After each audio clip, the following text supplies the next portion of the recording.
As we're podcasting more, we want the room or the studio, I guess, to feel more interesting. So we went with this Lucky Style LED lamp based on reviews, and it's really exactly what we're looking for.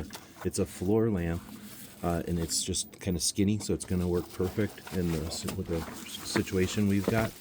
And this one has an app that can control everything, but it also just has the remote control. And the remote control is a lot faster sometimes than, getting into the app and everything. Works with a 2-prong outlet, and it's kind of clever that it has a base here that folds open.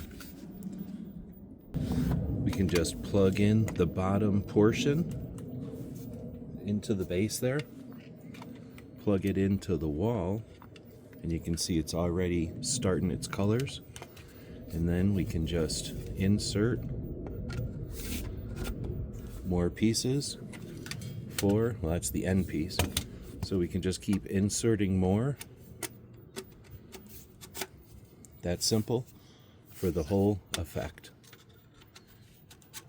And of course, with the remote control, we can adjust the color.